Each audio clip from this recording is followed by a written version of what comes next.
Sebelumnya Maudi, thank you so much sudah Thank datang, you for inviting me. udah sempetin waktu di musim liburan ini. Thank you. Kita mulai aja interviewnya langsung ya. Okay. Bisa perkenalan diri dulu, Maudi. Okay, so I'm Maudi. Aku reporter di See Today or Southeast Asia Today. It's a television yang media televisi yang berbahasa Inggris. Udah berapa tahun? Di See Today sekitar 2 tahun. Udah 2 tahun. Oke. Oke. Boleh tahu nggak perjalanan karir di dunia jurnalisme dan kenapa milih buat jadi Reporter. Oke, jadi actually why I wanted to be a reporter itu awalnya pas dari kecil tuh suka banget nonton F1 sebenarnya. Tapi dulu tuh pengen masuk teknik ke F1, tapi habis itu kayaknya physics is not my thing. Pas high school suka banget sama nulis bahasa Inggris, and then I thought, oh, I really like doing this, talking to people, and then akhirnya decide untuk masuk ilmu komunikasi, dan akhirnya peminatannya di jurnalistik gitu. Kuliahnya di itu ilmu komunikasi di jurnalistik. Terus mulai pekerjaan pertamanya itu sebagai reporter, tapi di badan pemerintahan, waktu itu di BNPT TV, jadi lembaga yang punya TV sendiri gitu. Terus baru akhirnya pindah ke Si Today, sambil kuliah juga sambil part time waktu itu jadi radio announcer di UT Radio. Sempat jadi radio announcer juga ya? Sempat jadi radio announcer pas part time, terus pas magang kuliah itu di online di Tempo English. Terus sekarang jadi dari radio ke cetak atau ke printing, terus sekarang ke TV gitu. Jadi nyoba each lah. Oke. Ya. Gede nggak sih pressure-nya kalau di TV gitu? Transisi juga kan soalnya. Tadi awal-awal langsung dibuat dari Netflix gitu ya. Setiap ininya beda sih, dan TV apalagi kan di audiovisual, jadi nggak, kalau radio kan cuma ngomong chat nggak mimik gerakan tuh kayak ada terserah gitu. Kayak di TV ya ini diperhatikan banget audiovisual, mimik tubuh, gerakan tubuhnya apa segala macam, dan kecepatannya juga di ini untuk live report nggak bisa stuttering. Kalau nulis kan mungkin bisa diedit, tapi kayak kalau di TV mungkin challenge-nya di situ yang membedakan di TV, karena dia sistemnya audio visual, jadi semuanya harus diperhatikan. Saya penasaran nih, tadi kan ngomong ada dari negeri, abis itu sekarang di sini studi gitu kan. Dari pengalaman Kak Maudi nih, jenis berita atau topik yang paling sering Kak Maudi wartawanin atau liput itu apa? Di tahun-tahun pertama itu lebih sering mungkin yang lebih ke entertainment, yang light, ke konser-konser, sering one on one interview sama penyanyi-penyanyi yang lagi penyanyi luar yang lagi datang ke sini gitu, dan biasanya gitu kuliner segala macam. Terus tahun kedua ini setelah pemilu, jadi kemarin pemilu tuh udah mulai politik banget, dan tahun ini akhirnya dapat kesempatan untuk jadi wartawan RI1, jadi liputnya agenda-agenda presiden gitu tahun ini. Kendala terbesarnya kira-kira apa nih Kak Maudi? Semua huru hara itu. Biasanya kendala terbesar adalah informasi kali ya. Kadang-kadang suka sulit mendapatkan informasi, nggak tahu narasumbernya siapa, sama ngekontak narasumber kalau ada isu yang mau dikejar. Kadang narasumbernya itu susah untuk dikontak, nggak balesnya lama gitu, dan akhirnya udah keburu basi isunya gitu. Ini tuh sih. Menurut Kak Maudi, seberapa penting sih harus akurat untuk menyampaikan berita? Akurat itu kayaknya nomor satu ya, kayak pokoknya it's all about facts, karena journalism it's all about facts. Jadi yang paling penting adalah datanya, dan kalau misalnya kecepatan juga penting, tapi makanya dari itu walaupun cepat tapi harus memberikan apapun yang fact. Kalau misalnya emang belum tahu kepastiannya, bisa dibilang oh sementara yang kami dapatkan seperti ini, tapi harus membutuhkan konfirmasi lebih lanjut, atau mungkin memberikan kalau itu datanya belum konkret gitu. Misalnya kalau misalnya itu belum belum accurate gitu. Itu sih. Selama kerja kan, selama ini dibayangkan gue, lu kan turun lapangan, interview, itu kan langsung disuruh sama atasan. Tapi sebenarnya lu tuh ada nggak sih kerja sama PR selama pekerjaan itu? Pasti karena biasanya acara-acara itu mostly juga undangan dari PR kan PR-nya juga yang nge-arrange misalnya ada press con atau emang ada event tertentu yang akhirnya mengundang media gitu pasti ada hubungannya sama PR sih. Biasanya kalau lagi kerja sama PR gitu, kan lu tau sendiri PR kan suka rese gitu kan. Tantangan apa aja yang lu dapetin selama lu ada kerja sama PR? Kalau misalnya dari dari sebelumnya itu mungkin kadang-kadang ada beberapa PR yang nggak ngebales gitu misalnya kita udah mau konfirmasi kehadiran atau mau nanya agendanya rundownnya apa nah itu kadang-kadang suka nggak dibales itu sebelum kita datang on the event kadang-kadang ada juga event-event yang kita nggak tahu nih contact personnya siapa PR-nya siapa jadi kita ngeliput acara ya udah kita ngeliput aja tanpa di-assess oleh PR-nya and then kalaupun memang udah dan pas eventnya ada kadang hostnya ngirim rilisnya lama padahal mungkin banyak data-data yang kita butuhkan angka-angka yang harus dicantumkan tapi kita membutuhkan data itu dari PR-nya gitu nah kadang-kadang itu suka lama rilisnya kadang-kadang mungkin bisa dikasih sehari atau 2 hari setelahnya padahal kita harus langsung tayang di hari itu gitu sih. Terus itu gimana kalau misalkan tadi kan belum dikasih nih data-datanya dan segala macamnya terus harus apa ya meliput hari itu juga itu pakainya gimana? Biasanya kita kalau pas lagi liputan kan ada interview juga paling nanya di interview doorstop atau kita sambil nyari sendiri sih googling sendiri nyari company profile dari company-nya gitu biasanya dan itu akhirnya ya harus extra effort untuk research dan juga kadang-kadang datanya nggak valid mungkin yang ada di website itu mungkin data tahun lalu atau data nggak exactly yang updated gitu paling itu sih mungkin yang bisa diinin dengan wawancara. Biasanya kan PR itu kan dia suka memberikan informasi yang terbatas atau malah kadang-kadang dikendalikan kan dengan kata lain. Jadi pernah nggak lo ada pengalaman ngeliput berita yang sebenarnya kontroversi atau sensitif? Boleh tolong ceritain? Mungkin berita-berita yang kayak gitu lebih banyak ke pemerintahan kali ya yang biasanya kalau politik ya berita-beritanya informasinya terbatas dari juru bicaranya gitu misalnya dan ya kontroversial kalau misalnya kita menambahkan informasi-informasi itu dan yang ditanganinya adalah dengan tidak dengan opini sendiri bukan dengan kita yang ini tapi kita mencari pakar lain untuk menambahkan informasi itu gitu misalnya ada pemerintah mengeluarkan kebijakan apa ya kita mencari pakarnya untuk menjelaskan jadi kayak untuk mencari mulutnya untuk kita ngomong gitu lah istilahnya Gitu ya kan banyak nih biasa ada objektif dan subjektif itu gimana menanganinya Kak Maudi kalau misalnya kita bilang objektif atau penulisan objektif juga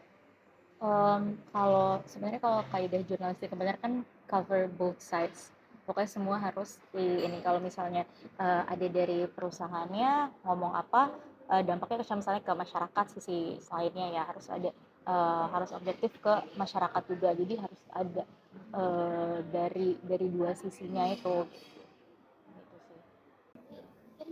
ini aku penasaran pribadi kan kalau misalnya di drama-drama wartawan itu kan kalau ada apa-apa langsung dipanggil sekalipun itu di luar jam kerjanya itu di kenyataannya kayak gitu sebenarnya setiap media tuh punya shiftnya masing-masing punya jam kerjanya masing-masing ada yang memang reporter-reporternya tuh dibagi shift subuh shift siang shift malam ada yang kayak gitu ada yang kalau di kantor aku tuh kita per agenda jadi misalnya aku diploting ke eventnya Kemenlu gitu ya udah sehari itu meliput acara Kemenlu gitu atau aku jadi RI1 di istana ya udah seharian aku ngeliputnya di istana gitu jadi memang setiap media tuh punya pola ininya beda-beda sih gitu tapi ada juga yang memang sistemnya on call standby on call gitu kalau ada event baru di call gitu tapi ada yang itu yang memang udah di plotting lo tim siang gitu jadi kalau misalnya selama di siang itu ada panggilan dadakan ya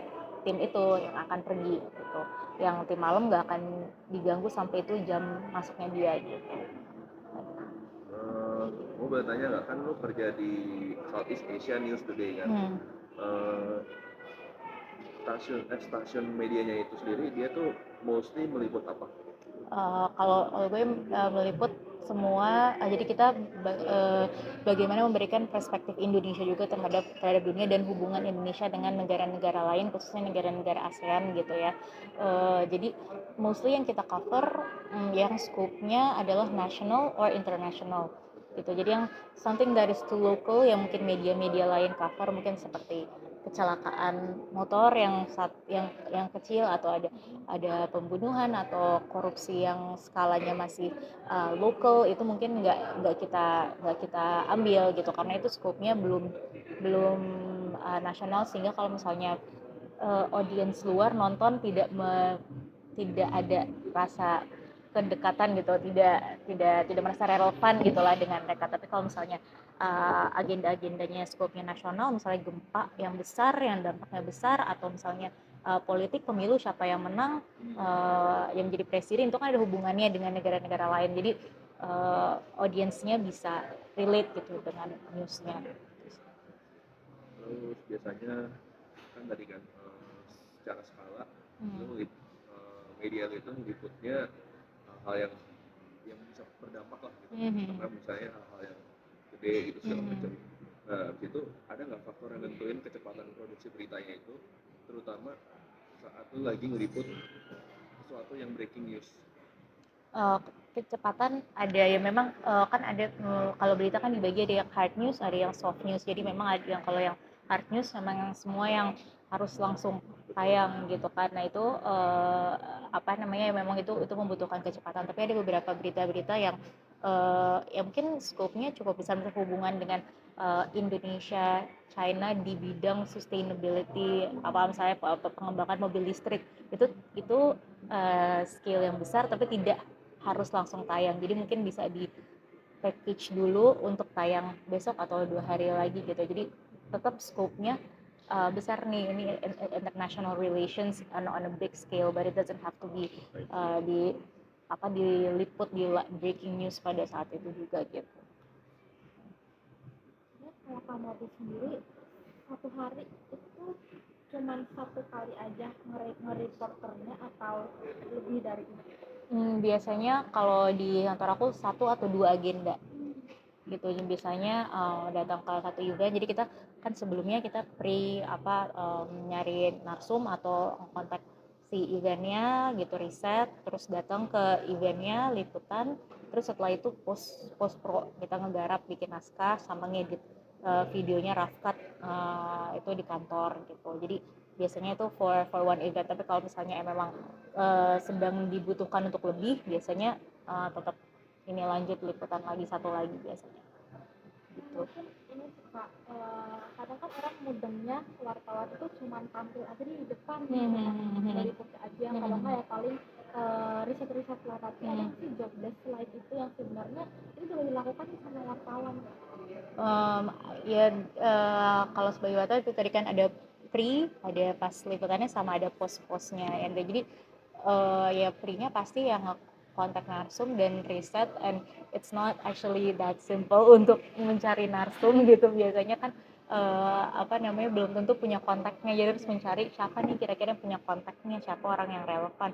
Udah gitu di kontak belum tentu mereka bales, begitu misalnya mau ketemuan jamnya juga belum tentu pas gitu kan, dan lokasinya segala macam. Jadi pre-nya di situ, terus udah gitu tantangannya, terus udah gitu on the day, misalnya liputan misalnya reporting aja, tapi kendalanya mungkin misalnya liputan demo, kan orang nggak tahu seberapa panasnya, teriknya, terus mungkin kayak debu, capek, panas, aus gitu kan. Mungkin pas kemarin lagi puasa panas, itu kan ya mungkin kelihatannya cuma 3 menit mungkin di layar gitu, tapi sebenarnya harus stay di situ 3, 4, 5 jam gitu tetap. Nah itu mungkin challenge-nya pas lagi reporting itu. Dan postnya juga ya kadang-kadang kalau misalnya naskah-naskah yang panjang, gimana sih kita harus membuat naskahnya itu tetap audiens mau nonton nih, kayak liputan 10 menit gitu kan, padahal kayak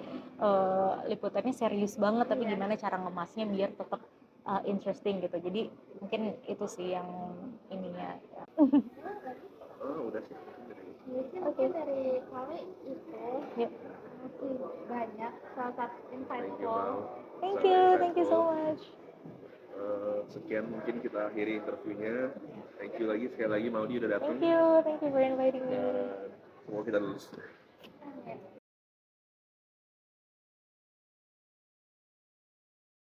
Halo Kak Jason, kami Halo, halo. dari tim UMN ingin melakukan podcast nanya-nanya seputar PR nih. Ya. Kayak sebelumnya kami perkenalan dulu lah ya, nama kami kayak ini berempat ini, kita berlima sebagai yang ngasih pertanyaan dan Garcia sebagai tim dokumentasi. Sebelumnya selamat malam dan terima kasih juga udah menyempatkan waktunya nih di Ya, sela-sela kesibukannya. Nah, it's okay. Oke. Mungkin boleh dijelasin dulu dong kayak PR gimana dan kerjanya gimana aja sih sebagai PR di Hotel Borobudur ya tadi ya. Oke. Ya, jadi perkenalkan nama saya Jason Pada. Saya sebenarnya kerja di Martin Communication di Hotel Borobudur Jakarta, tapi Martin Communication juga a part of PR di hotel. Biasanya sih kalau PR di Hotel Borobudur kita biasanya lebih banyak fokus ke event dan juga media relations dan juga press release and also meet with clients untuk potential collaboration gitu sih. Wih, seru juga sih kayaknya ya pekerjaannya. Kita ada pertanyaan pertama nih, kayak aku mau nanya dong tentang gimana sih skala pentingnya pemahaman PR terhadap ritme kerja media dalam memfasilitasi kelancaran komunikasi dan peliputan berita. Sebenarnya kalau untuk understand the rhythm of the media sih sebenarnya not so important. Soalnya kan kalau bisa di hotel specifically itu lebih banyak ke kita bisa memberikan apa kepada media. So most likely kalau ada event, atau ada newsworthy news, baru kita bisa approach media untuk kasih mereka materi atau press release. Dari situ baru kita bisa dapat liputan. Sebenarnya kalau untuk understand the rhythm di hotel specifically lebih flexible, lebih depending on us atau depending dengan approach dari media juga. Misalnya media juga bisa datang ke kita, ada apa di Hotel Borobudur, dan we explain kita ini, terus baru dari situ kita dapat dealing. Sebelumnya udah pernah buat event apa aja Kak Jason? Kalau di Hotel Borobudur specifically memang banyak banget event. Tiap bulan kita ada KPI at least 4 event. Jadi mungkin untuk lebih bisa dijelaskan, kita punya program namanya Discover, dan itu udah berjalan untuk 2 tahun. Discover itu program di mana kita approach different community dan juga different daerah di Indonesia. Seperti bulan depan kita ada Discover Borobudur Heritage, di mana kita mau angkat Candi Borobudur dan juga Waisak, gitu sih. Waisak. Yang ada lampion-lampion gitu nggak sih biasanya di sana? Betul. Ya. Nah, terus Kak Jason, kira-kira hal-hal apa sih yang perlu disiapkan oleh tim PR agar media itu bisa dapat informasinya yang tepat waktu dan sesuai sama kebutuhannya? So there's a few things. First one, yang paling penting itu kita udah punya relasi dengan media. Dan jadi untuk build relation with media, sebelumnya kita harus sudah ada meeting sama mereka, undang mereka untuk ke outlet, misalkan di hotel ya, di restoran, atau enggak kita bikin namanya media gathering, di mana kita undang banyak media untuk makan-makan di hotel. Terus dari situ kita make relations, dan dari situ kita bisa build up relation even better, become friends. Jadi kapanpun kita perlu mereka, kita bisa nelfon. Number 2, yang paling penting juga press release. Kenapa press release? Itu karena dari situ kita bisa berikan ke media apa yang kita pengen highlight, dan juga misalnya if it's on TV, mereka bisa lihat, ini yang highlight yang kita harus mention di pas lagi liputan di TV begitu. Jadi I would say relation and press release yang paling penting. Oke, Kak Jason, Ya. aku juga mau nanya, Kak Jason sebelumnya pernah bekerja sama dengan media?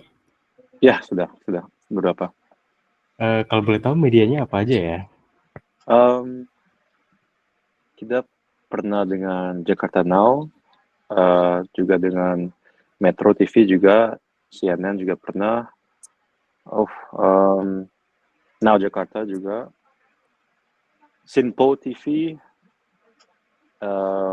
Business Indonesia untuk koran. Banyak sih sebenarnya, udah banyak kerjasama.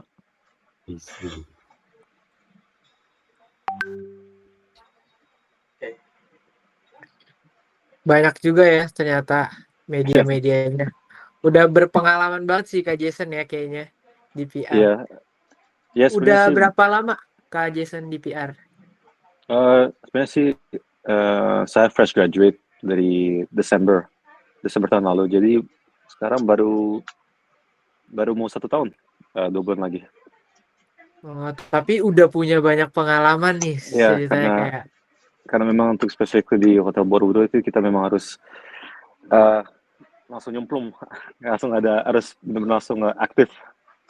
Jadi ya I had a lot of time untuk benar-benar adaptasi, tapi ya at the end it's okay lah, lanjut. Sebelumnya Kak Jason emang kuliah di mana? Graduate dari mana lulus? Dulu di LSPR. Oh, LSPR.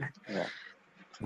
Terus aku ada pertanyaan nih, tantangan apa yang paling sering ditemuin sama narasumber ketika bekerja dengan media? Ada tantangan apa aja? Tantangannya mungkin kalau misalnya dengan media itu in terms of goal dan cara mereka apa yang mereka ingin dari kita. Kadang-kadang kita perlu mereka untuk liput, tapi mereka offernya minta cash, minta dibayar, dan we try to avoid that. Soalnya kan cost, right?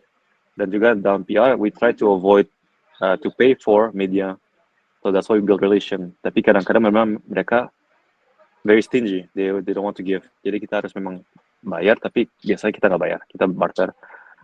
Atau enggak, second challenge would be miscommunication dalam messagingnya. Jadi kadang-kadang kita udah kasih press release, tapi mereka pengen highlight yang beda. Kita udah punya plan untuk pengen highlight acara kita, tapi karena kita kolaborasi dengan, for example, Kemenecraft, malah mereka lebih highlight Kemenecraft daripada hotel, gitu. Oh, jadi dia lebih nonjolin media dia dibanding hotelnya gitu ya? Iya, betul. Kira-kira ada gak sih kekhawatiran atau mispersepsi yang sering terjadi antara pihak media dan PR, dan gimana cara ngatasinnya? The worries would be more kalau mereka memang salah messaging dari what we want, right? Dan biasanya itu kita belum tahu kalau mereka salah atau tidak. We only know when they release their article, for example. Kalau misalnya ada artikel, ada promo kita yang salah angka, salah harga, itu pernah terjadi. Dan juga kalau misalnya mereka salah nama VIP, itu juga important, right? Yeah. Dan cara untuk mengatasinya sebenarnya kita tinggal kontak si media untuk minta mereka langsung ganti. Dan biasanya itu mereka langsung ganti.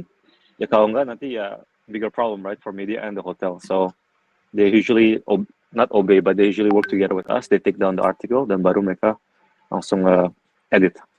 Iya, itu kesalahan sebenarnya kayak kecil, tapi kalau di PR itu nggak boleh gitu ya. Fatal. Kayak kalau kata orang-orang tuh di PR ya kalau bisa ya harus sempurna gitu ya.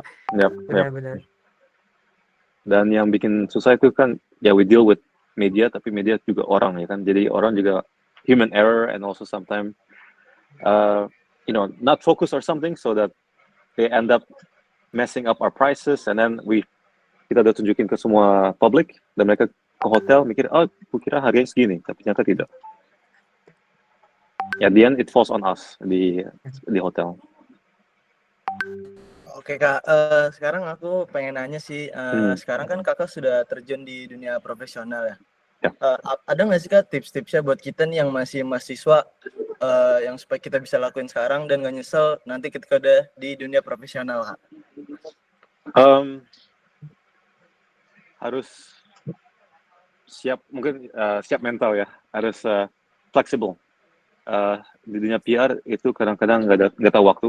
Jadi misalnya udah jam 11 malam, tiba-tiba ada telepon untuk dealing with media karena mereka salah information, atau enggak untuk follow up dengan banyak orang. Itu juga kadang-kadang kita mikir mungkin PR itu banyak ngomong tinggal meeting dan segala macam. No, a lot of the time itu memang follow up and personal contact dengan orang-orang. Dan mungkin untuk teman-teman yang kurang social atau kurang bisa small talks, itu harus dilatih. Soalnya memang dari situ, kalau di dunia profesional itu small talks-nya yang that starts everything. Dan from first impression and small talk itu bisa establish your relation with the other party. So if you show yourself as someone charismatic dan enak ngobrol, ya relationnya tambah baik dan lebih gampang untuk bisa dapat apa yang kita mau dari mereka. Jadi I would say make sure you practice communicating with people. And secondly, juga PR itu not only with communication tapi juga secara event and back office. Jadi preparing documents for press release, preparing MOU juga, preparing any sort of document yang perlu untuk mendukung acara atau whatever relation you have with the media. Oke, terima kasih Kak. Jadi itu yang penting mental harus siap sama kita harus pintar komunikasi sama orang ya. Ya, betul. Makasih Kak. Sorry ya kalau bahasa Indonesia aku agak kurang ya. Mix sama bahasa Inggris. It's okay Kak. Tapi boleh lanjut Steven. Aku juga dari dulu kalau ngomong itu kayak juga kebiasa pakai bahasa Inggris, jadi aku juga nggak begitu terbiasa menggunakan bahasa Indonesia. Ya, sejak aku kerja di hotel harus terpaksa pakai bahasa Indonesia. Jadi ya, maybe it's better now, tapi dulu memang parah sih. Oh iya Kak, ini satu question lagi ya. Sorry for my communication, tapi aku dengar applying for a job di Indonesia itu susah ya. Kira-kira menurut kakak sendiri apakah sesusah itu ya? Kayak ya I wonder aja gitu. Iya. Pas abis lulus aku langsung apply job. Itu around 6 months baru dapat 6 months baru dapat job. And in those 6 months, aku baru dapat interview, maybe 2 times. Jadi memang untuk kalian yang masih kuliah, it will be hard. I'm not praying that it will be hard, tapi memang the reality is it's hard now to get a job. But the important is that you keep trying. You just keep applying. Make sure your CV is good, presenting the right information, the important information. Then pas di interview, have your unique selling point. Yang paling penting. So whatever skill you have, just show them, just tell them. Kalau misalnya kalau lulus terbaik, just say it. I graduate as cum laude, or you graduate as the best graduate. Langsung. No need to small talk, no need to feel shy. Just right away you show how good you are and how important you are for the company. Gitu sih. Saya pernah aku interview di PT Alam Sutra untuk di bagian event. Itu pas itu Psychotest itu seperti kayak Hunger Game dan Squid Game. Jadi per round ada elimination. Tiba-tiba nomor kamu nonjol di situ udah keluar. So memang cutthroat and don't take anything to the heart. Karena memang di dunia profesional, they don't care, Kalian semester berapa sekarang? Kita semester 4. 4, oke. Yeah. Baru mulai mau spesifik ya subjeknya. Iya, kita lagi ambil mata kuliah PR juga. Jadi kayak kita belajar sama expertnya nih biar Jadi kebetulan dosen kami ini dia orangnya emang kalau cara mengajarnya tuh kan biasanya kalau dosen mengajar di universitas itu mungkin cenderung teoritis. Ya, Ya. kalau dosen ini dia mau yang bener-bener real. Dia mau Ya. bawa apa ya, kayak ajaran dia tuh kayak standar perusahaan gitu. Ya. It's good. Dan kalau teori all the time ya bisa boring juga.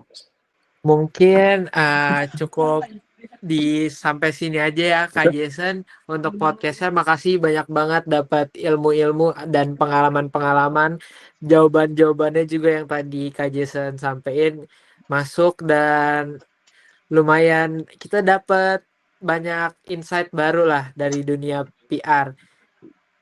Makasih juga atas waktunya. Mungkin sampai sini aja Kak Jason. Terima kasih Kak Jason.